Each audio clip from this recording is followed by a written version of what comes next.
You're listening to Startups for the Rest of Us. As always, I'm your host, Rob Walling, and in this week's episode, I'm flying solo to bring you a handful of topics that I think can provide you with some motivation or a framework or even a tactic or a strategy to help you grow your business faster. Most folks who listen to this podcast are bootstrapped or mostly bootstrap founders. Many of them are starting SaaS companies, but there are also folks across many industries, including info products, construction, legal, folks who just want to hear the stories, the guidance, the advice. Topics for today include an update on the SaaS Playbook sales numbers, and I have some interesting findings and takeaways from those. I'm not just going to rattle off a bunch of numbers, but give you percentages of what channel sold the most and some learnings that you might be able to take away from those numbers. I'll be talking about having access to information versus motivation, and I'll talk about making your first level last.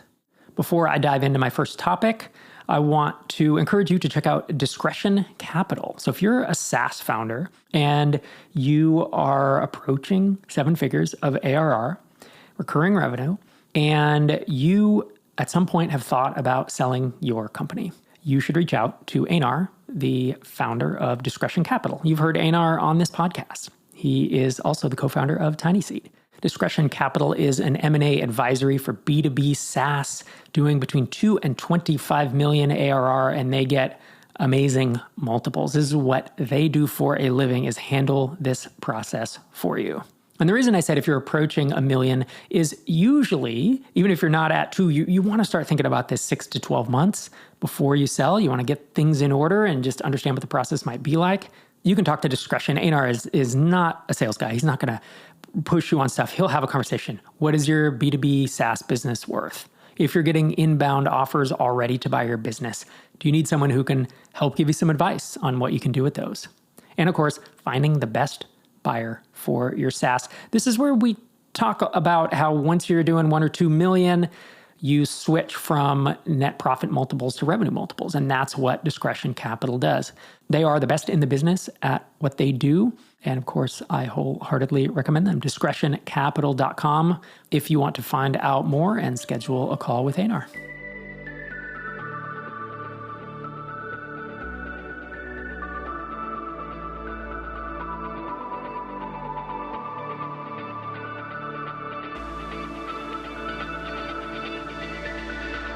So to start with, this week as I'm recording this, I posted on X, Twitter, I said, well, SaaS Playbook has just sold its 29,000th copy. And I gave thanks to everybody. And by the way, if you've purchased a copy or you've gifted or recommended it to a friend or you've given it a shout out online, I'm super grateful because that is the number one reason the book continues to sell. And I totally appreciate any word of mouth. If you really think about it, across my audience of, say, it's about 125,000 people across YouTube, podcast, email lists, whatever. And that's trying to dedupe. If you just added them all together, it's significantly more than that. But trying to actually get to a real number of folks that I can reach, I would figure that I would sell 6,000 or 7,000 copies of a book. And realistically, the Kickstarter sold somewhere around 3,500 copies, I believe. Man, there was another almost 1,000 that was there. So it's like $4,000. And then the first month or two after the book was released, it sold another 2,500, 3,000 copies. So it is in that range, that 6,000, 7,000, 8,000. The reason the book gets to 29,000 copies is because people talk about it. It really is people talking about it on Twitter, on Reddit, probably a couple times a week, maybe more. I get an alert from all the monitoring that I have set up of someone mentioning it on a podcast, again, on Twitter, on Quora, on Reddit, on other platforms. And that's really what makes a book like this that is self-published. And aside from my audience, there is no marketing engine behind it. I guess there's a few ads on Amazon. You can buy ads there if you have a book or product you're selling. But realistically, the reason that it's about to hit 30,000 is very much because of folks like you who read it, who like it, and who share it. And since we're a bunch of data nerds, I want to give you this breakdown of copies sold by sales channel, because a lot of folks who have never written or self-published a book would have no idea. So of all the copies of the SaaS Playbook sold, 29,000, 35% of those, just over a third, have sold through Amazon. And that's split evenly, almost 50-50, paperback and Kindle, and realized that Kindles sell for $10 and I get $7 from each of those sales. And then the paperback sells for what, 25, and the printing cost is only a few dollars. And then I think they also take 30% of that, so another $7.50. So I think I get maybe $15 per paperback copy sold. Next up in terms of sales volume is Audible with 26% of the volume. So keep in mind, 35% on Amazon, 26% on Audible. Now, Audible is brutal. They're a monopoly, and they keep 75% of each sale. So I get 25% for my audiobook that I wrote, produced, recorded, paid to edit. I own the copyright, and they are literally just a marketplace where I'm listing it, and they're taking 75%. People complain about Apple's 30% cut, and nobody's mentioning Audible's 75% cut. Audible will only take, only in quotes, 60% if you give them exclusive rights to sell your audiobook. But I sell it directly on SaaSPlaybook.com as well. And that's so you can have DRM free MP3s. And I also only pay 3% to Stripe. And so if you don't make it exclusive, then they take 75%, which is, again, just never ceases to amaze me. But that is what it is. Third in line, Amazon was 35%, Audible was 26%, and my Kickstarter was a quarter of the copies, 25%. So I guess at the top of the episode when I said it was only 3,000 or 4,000 copies, it was actually more than that. So you can do the math easily on 25% of 29,000. Next up is 11% have sold directly from SaaSPlaybook.com. And if you're going to buy the electronic version, PDF, EPUB, or audio, it helps me out if you go to SaaSPlaybook.com. Now, I don't think of the books as a major revenue stream, but it really does make a difference when I pay Stripe 3% versus paying Audible 75%. And finally, 1% Apple Books. I think it's sold, 1% of 29,000. So what is that? 250 copies or something? It's actually less than that.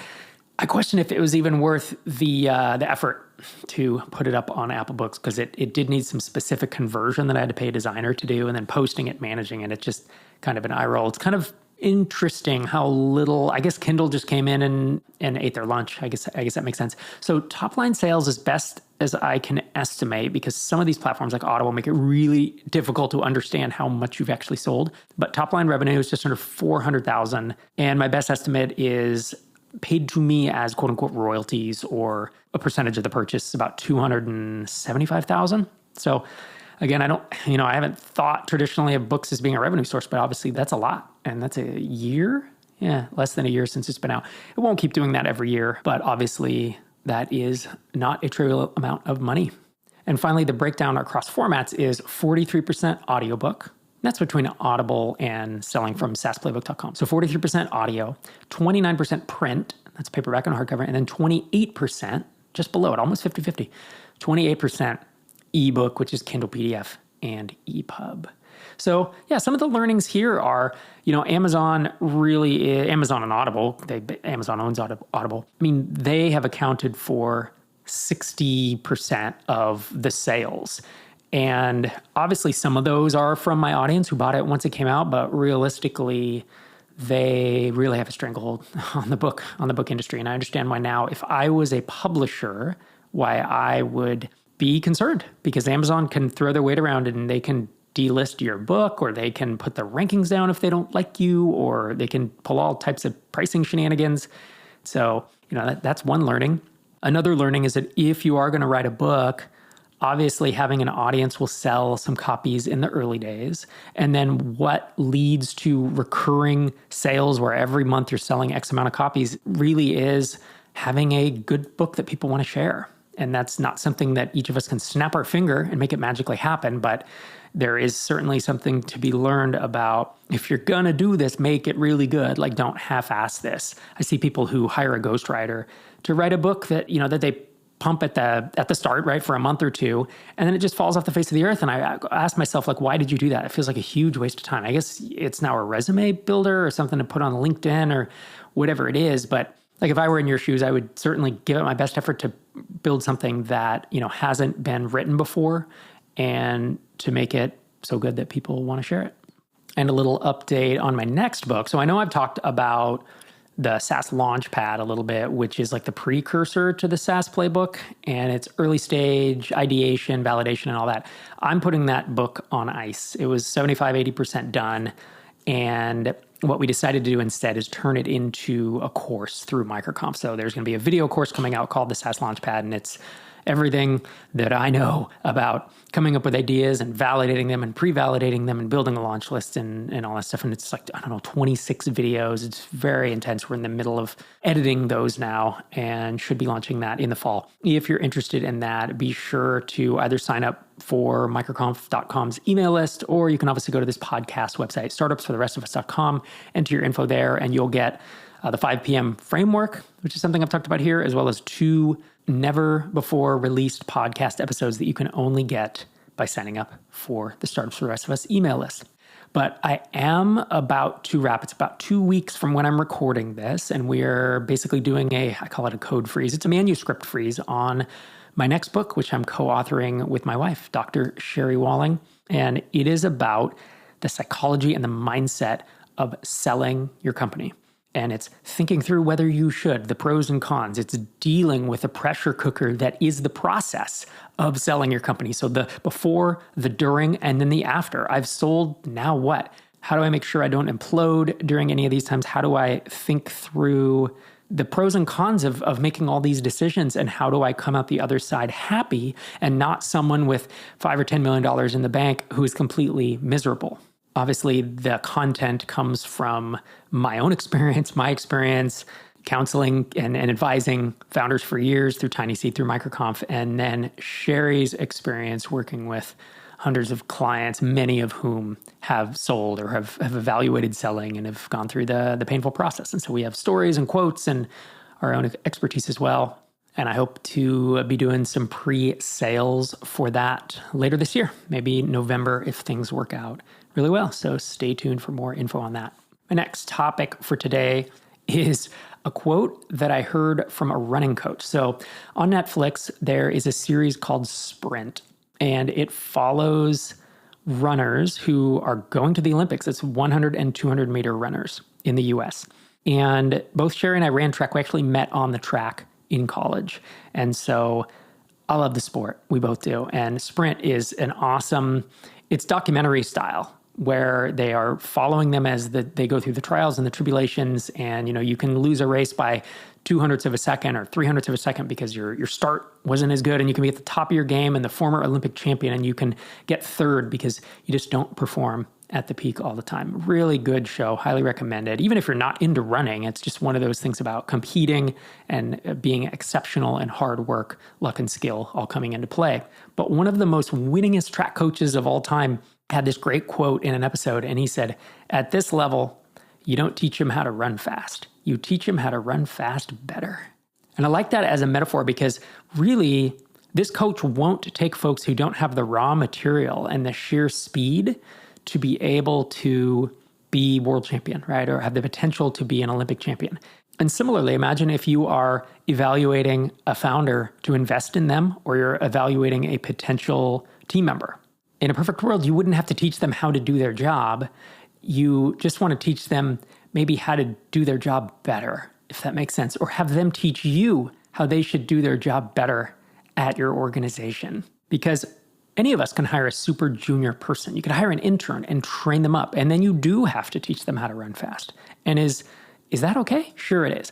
But if you're bootstrapping and you're hiring your first 10, 15, 20 people, and this person doesn't already know how to do the job and you're going to train them up from scratch, unless you really, really need to save on budget, that is a case where you are going to spend a lot of time training them unless you have someone on staff who can train them. Again, if you get to 20 people and you have a bunch of senior folks and you hire a junior, yes, one of those senior folks can train them. But if you as a founder are training them on the nuts and bolts of running fast in their role, the basics of customer success, the basics of customer support, if they're a success or a support person, you're making your job really hard. And this is one of the bigger mistakes that I made in the early days of Drip, is I hired really junior people. And it was, I use the excuse that, well, this is all I have money for, and I want people to be local. And really, to be honest, in Fresno, California, there weren't that many people with the experience that I needed. And especially if I was going to be hiring them, they were, a senior customer success person or whatever, probably working for a Bay Area company and making a lot of money. And so there just was no budget for it. But realistically, it took a tremendous amount of mine and Derek's time to train these folks up. And it's like, do I have regrets about it? I don't think so. But I think if I were to do it differently, I might have hired some more remote folks or figured out a way. There are just other ways around it. I know that it was a tremendous amount of time investment at the early stages. And look, I actually love mentoring people. I mean, if you take anything away from me and what I do, there's a reason I put out 52 podcast episodes a year and now 26 YouTube videos a year. And I'm writing what it seems like a book every 18 months is that I do like teaching people, right? I like passing on what I know. And so doing that in a startup, it was very fulfilling to me. And so I actually did enjoy it. But the problem was I jumped out of an airplane and like Reid Hoffman said, we were putting the parachute together. We were building it as we were falling to the ground. And in that case, you don't want to also be teaching the person next to you how to build a parachute. Like you just don't really have the time. And so if I were to do it all over again, I would probably try to find people who already knew how to run fast so I could teach them how to run fast better. My next topic is having access to information versus the motivation to learn a topic. And I think this was a guest on maybe This Week in Startups, or it might have been the All In podcast. I'm just pretty sure Jason Calacanis was on it, but he was a guest. And they were talking about learning to code and how everyone's going to be able to code because of ChatGPT and developers won't be needed anymore. And I just don't believe that's the case at all. I mean, we've seen the same thing with no code. It's like you can build some stuff, but we still need developers to build things. And I think for the foreseeable future, when I look out 5 years or 10 years, we will always need builders and makers. And I think even beyond that, but of course, it's hard to predict 15, 20 years what's going to happen. But the idea here is that learning to code, the hard part used to be, it was hard to find information. So when I was 8 years old, my parents got me an Apple IIe, me and my brother. And there was one book we got with it, and it was called How to Speak Basic to My Apple. And I had learned to speak basic to the Apple because I read through that book, and it was painful. You typed in the programs, they called them back then, and you made syntax errors, and you learned from it, and that's how I learned to code. And if I had lost that book, or the book actually got beat up and lost some pages, it was very hard to find other resources to teach you how to code. But now it's everywhere. Right? It's all over. I mean, you can go on a YouTube channel, or you can go to any of these teaching platforms like Udemy and Skillshare, and you can go to boot.dev. You can go anywhere and you can learn to code for free or for very low cost, really high quality curriculum. So why hasn't everyone learned to code? It's because it's not about access to information. It's about the motivation and desire to learn it. And I'm not saying this to imply that, people who don't learn to code are somehow lesser or they're not as smart. It's nothing about that, or they're unmotivated, nothing like that. I'm just saying each of us has a proclivity towards doing certain things. And like my mind has always worked mathematically. I love to read. I love to write. I've loved math and programming. And other people, they are built differently. And can they learn to code? Of course. But do they really want to? If you forced them to learn the code, my kids are this great example, actually, where I'm like, no, learn to code. Really, you should learn to code. And here, you can make video games. And neither of them want to do it. And they just don't have the desire or the motivation. And we can also say, like, what about no code, right? Well, no code, you can definitely get more done without grinding, right? You basically have kind of a prefab house where the walls are all built and the windows are all built, and you're just kind of pushing them in, versus when you're writing code, like you're crafting your own nails and you're building your own hammer, and then you're using that to nail in the nails. And when I ask myself, do I think AI is going to make coding so much easier that you don't have to be motivated to learn? I just don't think that will happen. I think we will rely on developers who can learn more easily because there's content out there and because AI can teach them. But to maintain the code and to tweak any of the code and to build something really elegant and maintainable, I guess to say that word again, that's a skill. And some folks will want to do that. Some folks will have the motivation and the desire to do that, and others will not. So really what I'm saying here is democratization of information or of training across any discipline, whether it's code or anything else, does not imply that everyone in the world will soon be doing that. And when I hear folks saying it's usually the hot take on social media, everyone's going to learn to code. There will be no jobs. No code's going to do it. AI is going to do it. I just don't buy it.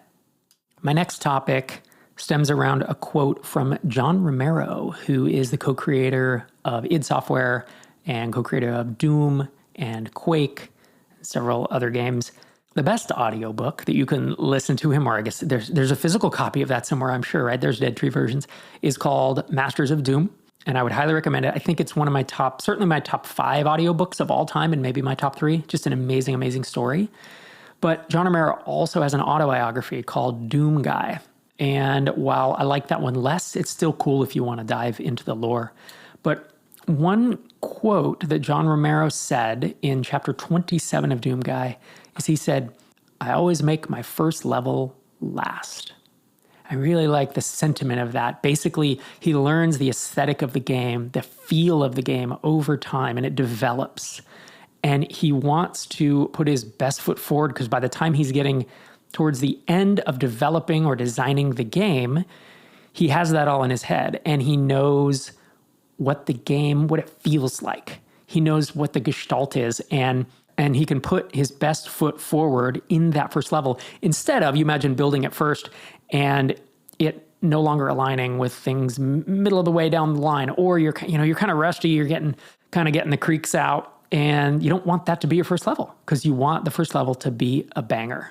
And when I heard that, I thought instantly, yeah, this is why we always created our onboarding last when we would build SaaS apps. Is like, I'm going to build the app. What does it need to do? Here are the pages, even if it's a very simple MVP or it's a 1.0. And then we would think, what steps do people need to take to get onboarded and to get some value? What is the minimum path to awesome within this app?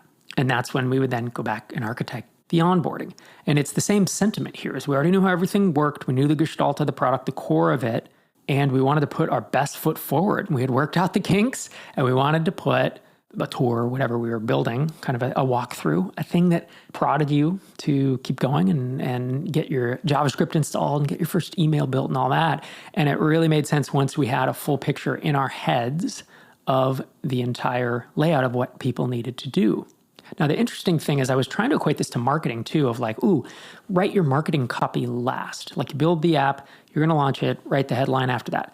I think that's interesting. I think possibly. The other thing though, that I think is really clever, and it's something I've done several times, which is we're going to launch a product. I'm actually going to write the kind of the marketing copy first. I'm going to write the headline. I'm going to write all the features and I'm going to bake that down into like a long form sales page. And write it first, then go build that product. And that product might be code or it might be, a microconf offering like mastermind matching or what have you.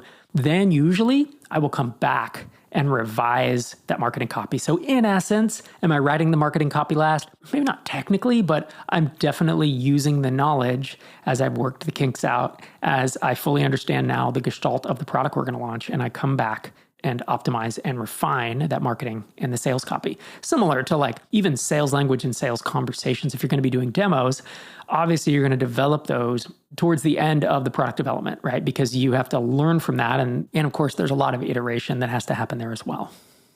That's all we have time for today. Thank you so much for joining me. If we are not connected on X, Twitter, find me. I'm at Rob Walling. And if you haven't checked out the SaaS Playbook, head to saasplaybook.com.